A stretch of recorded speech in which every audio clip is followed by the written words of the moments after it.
Welcome to Below the Line, where we talk about working in Hollywood from the crew perspective. My name is Kitt. I'm a former assistant director and your host.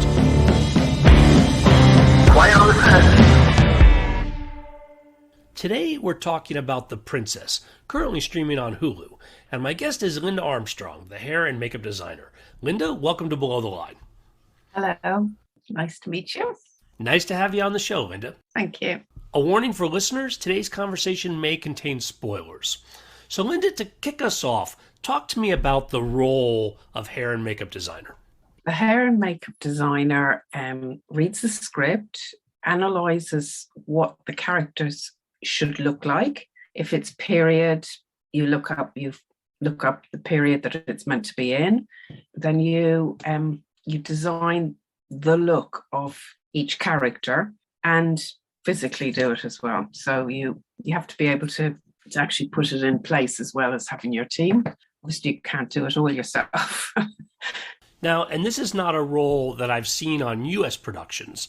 Yes, in the States, they don't actually even call them designers. They call them heads of hair and heads of makeup. In England, we have a grade called makeup and hair designer. And the history of it is interesting. In film, many moons ago, it was separate like it was in the States. It was hair and makeup separate. In TV, it was hair and makeup together. So the BBC had a department that did both. I, in fact, actually trained through film. So I first trained in makeup. And as time went on, the hair and makeup in film, a lot of people do both now and design both. And for me, I'd worked with amazing hairdressers as well. So I learned a lot from them as well. So that's how I've decided to go into doing both, because to do and to design a look, it feels right that it's the hair and the makeup. Because, makeup did ball caps and they do beards, and hairdressers always did the haircuts and the wigs, but that was it. And the makeup did the rest of the stuff. So it just seems to gel to me that they would work together. That makes sense to me as well. And let's talk about the work you did specifically now on The Princess. And I think it's important that for folks who haven't seen the movie, again, we're talking about spoilers, but more generally, the premise of this sort of summarizes one of the challenges you have to face in hair and makeup, and that is it's like a long series of battles. Like, it's basically this adventure through the tower. Tell me a little more about when it came to you and what you saw in the script.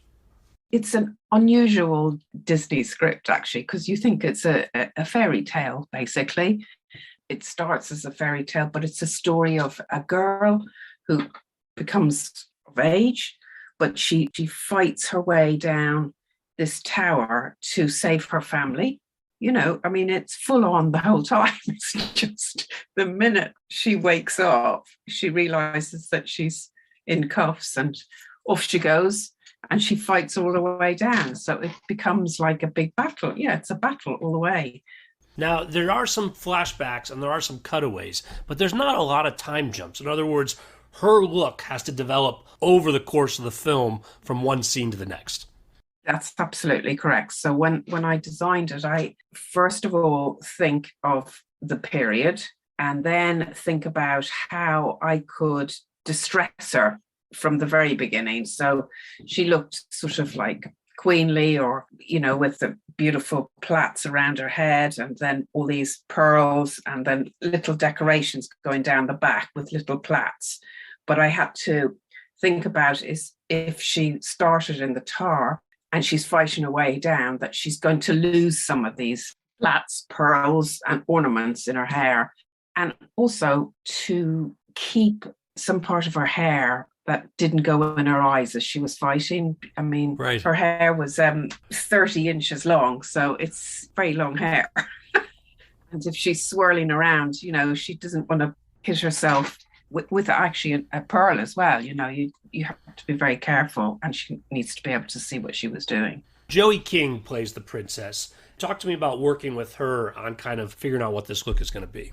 Joey was an exec producer as well on it, and we talked a lot about where these damages. Basically, it was even more, it was the wounds and the bruises, because she goes through a sequence of fights with these marks. So we had to work out between us what happens to her in one fight, what happens to her in another fight, because it all happens within, it's not very long period of time, but shooting it was different because maybe we did after fight 3 first. So we had to sit and work it out with Joey. So, Lynda, to be clear, you did not film it in order. You didn't start with the opening scenes and then let her look develop gradually over filming. You were jumping around to different parts of the fight, so had to anticipate what she would look like at that point, already knowing what had happened to a fight you hadn't already shot. Yeah, we would talk with her, and she did a lot of, practicing with the stunt guys with each fight.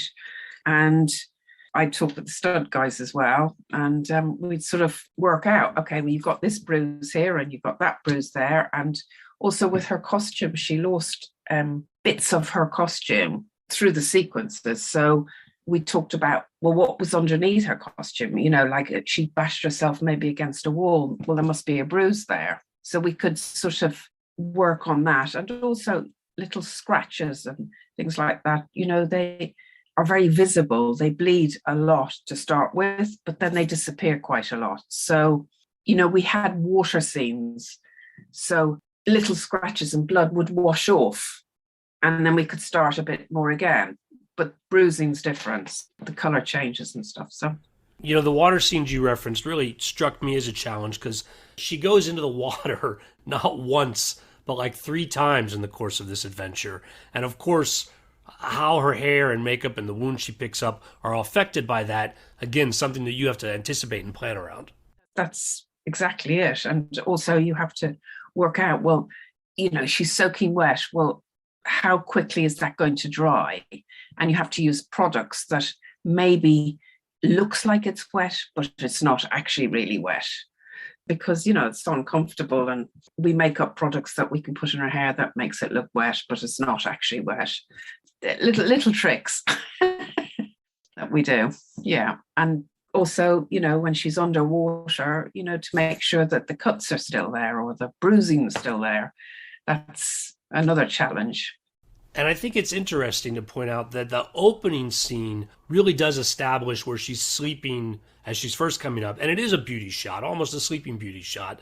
And then we develop the combat and how hair and makeup is going to be part of her evolution from that first moment down through the fighting and the rescuing of her family. Yeah, that's it. And there's some lovely, she wakes up in the first person she has, she has this fight with, and, she puts the pin from her hair in his eye. Well, that's that was a nice prosthetic to do. That was another nice little number for me to do. So we had to sort of work out with the costume people what this pin was like and how long the pin was, and how, when it was in his eye, I had to work out like how far it had gone in so it stayed there. And yeah, loads of things like that. Yeah. And so it sounds like, to pull all of this off, your collaboration with costumes and the other departments was really critical. Yeah, you have to do it like that. I mean, there's no point in somebody saying, oh, well, he gets stabbed in the right eye, and actually then when it comes to it, it's the left eye, and you've made a piece for, that has happened, but it's a bit, so you try to talk to everybody and establish which one it is and so forth. Yes. And get from the props the pin, and then send it off to get a light pin made, because you can't put the heavy pin in a prosthetic because it would pull the prosthetic off. And yeah. Now, Lynda, I know different directors are engaged in this process to different degrees. What was it like with Lee Van Kitt, the director on this film? Well, Kitt had done a Vietnamese film that had done very well, and it was fighting. And one of the, Veronica, who's in this film, was his leading lady in it. Veronica No, who played Lynn in this movie. Yes, and she's very... she's an amazing martial arts person. And his whole thing was, I can disguise doubles if their hair goes across their face. Well, that's true. But it doesn't work in some certain circumstances because Joey couldn't fight with this hair across her face. So it presented another problem, which I think I showed Kitt, is that actually you can get, make a doubles wig and make somebody look very like Joey. And so he didn't need to have that. I mean, obviously it was a little bit higher budget than what he'd made before. So I think so there was things like that. He was very, the fighting thing was very important to him because that's what he was coming through, And yeah, it was interesting because, what he shot before it was a similar in some ways, but it was a different sort of, it wasn't a Disney film. So Lynda, tell me some of the other character designs. What were your favorites? my favorites, I really enjoyed doing Joey's. I mean, Joey is like, she's the main character through the lot. But what I enjoyed about it was that it was period, but fantasy period. So I could go off into some little directions with other characters. So in my mind, with the costume designer had decided that, medieval's over 4 centuries. It's a lot of centuries. And we decided with the king and queen and Joey really in a way to go for early medieval.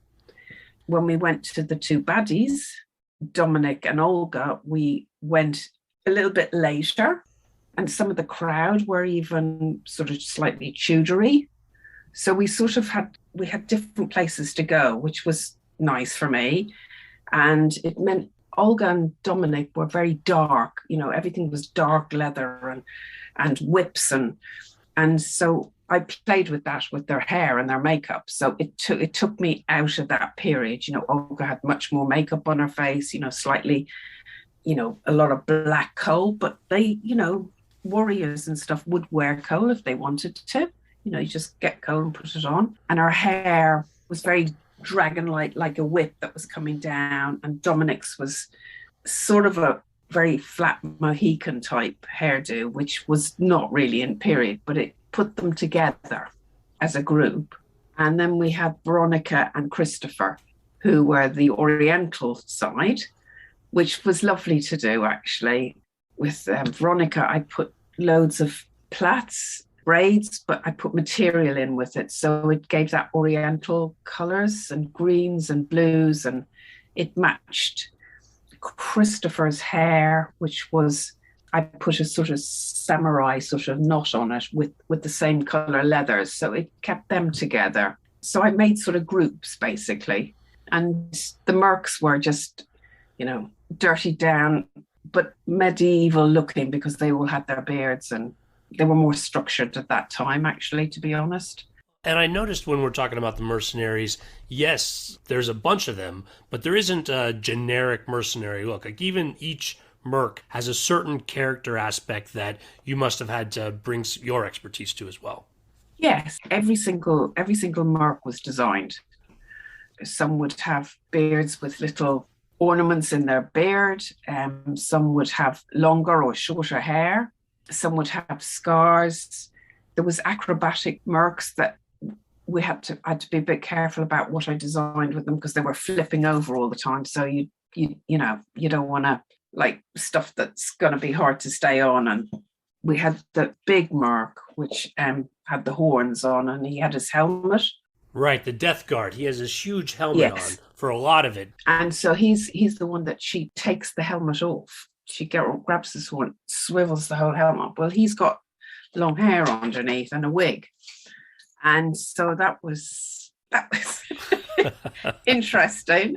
But we managed to, we had to sew it in, and I mean, just, sew it onto his own hair and but it didn't move. But that was, and then with the costume, we had to get stuff just to make it a little bit not catch so much on his wig. So inside his helmet, there's all these things that you have to deal with, really. When you're talking about the jumping around, there are these mercenaries who are explicitly gymnastic. In other words, they're hopping up and down the steps. And again, I think their look, you're right, has to be designed in a way that's not going to cause them problems in actually doing the stunts. That's exactly it. Yeah. And actually in one of those scenes, Joey loses a lot of her pearls from her hairdo. So I had to, go, okay, how many pearls has she lost now? Because she throws them down the stairs. So then she doesn't have those pearls later on. Yeah, there was a lot of working out things, but it was fun. It was fun. All of them were fun to do. So, Lynda, how much prep time did you have versus how many weeks were there of actual filming? Okay, so I had 4 weeks prep, which I did a few, 2 weeks in England, and I did 2 weeks. Actually, it ended up being 3 in Bulgaria.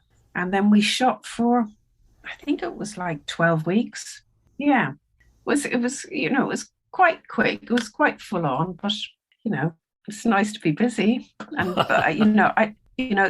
Sofia's a nice place. So I've been there quite a few times. So there's a crew. I mean, I did bring 1 or 2 of my own crew from here, but there's a crew that I use in Sofia, and because I've been there a few times. So that's always nice to have people that working with you again. Now, 12 weeks of filming. Again, as we mentioned earlier, there are some flashbacks and some cutaways, but that's a lot of time period to maintain these looks like we were talking about. Were there any moments where you're like, oops, I would have done that different, or anything that tripped up over that time? Anything that was particularly challenging? Well, there was something that was quite challenging, was that Joey has, I didn't put a wig in Joey's hair. So we put extensions, and some were fine extensions around the edge, and then there were thicker extensions at the back, because if her hair is going to get pulled and all this, you don't want a handful of extensions coming out. So we sewed things in, but of course, they only last for a certain amount of time. So you then have to redo them. And, that's a bit of a challenge, because I got the hair and all the products made in England, and they don't have the stock or the things in Bulgaria. So, we have this lovely thing called Brexit, so it takes quite a long time to get things to European countries. And also at the time we had COVID as well. So they were big challenges, because I had to get more extensions out. They had to be taken out and then put in again. That was a big challenge. Yeah. And very time consuming. And her hair was, dyed as well. So we had to keep dyeing it. Right. To keep it, again, you were shooting over 12 weeks, but it's all taking place in the film in a period of like 2 hours. Yeah. Well, Lynda, I think all of those challenges and discussing them with you, it's really fascinating what it took. But again, it was all in the background, because in the movie, she looks consistent through and through. And so congratulations on how this came together. Thank you. That's really nice. Thank you. I'm glad. Well, that's the aim, isn't it? That's the aim. Lynda, on that note, we're going to call it a wrap. Thanks so much for being on the show today. That's my pleasure. Listeners, I always appreciate your feedback. You'll find my contact info on our website, belowtheline.biz. That's B-I-Z. You'll also find past episodes and links to all of our social media, so check it out. Lynda, what have you been working on, or where are we going to see your work next? I designed a thing called Damsel, which is finished. And then I've been working on a lovely project called All the Lights We Cannot See, which I've just finished, actually, which is a 4-part series for Netflix, and the director is Sean Levy, who you might know from Stranger Things and a lot of other things, actually. It's an amazing book. It's World War II. I think it's going to be an amazing series. I mean, I think it looks really, really special. Yeah, I'll definitely watch for that on Netflix. And Damsel, was that another medieval style piece, or? Yes, that's another medieval style. Yes, that is. My closing credits are to the usuals. Thanks to Curtis Five for our music, John Wan for our logo, and to all of our listeners, I appreciate you. Please rate us wherever you get your podcasts and tell your friends. Thanks again from Below the Line.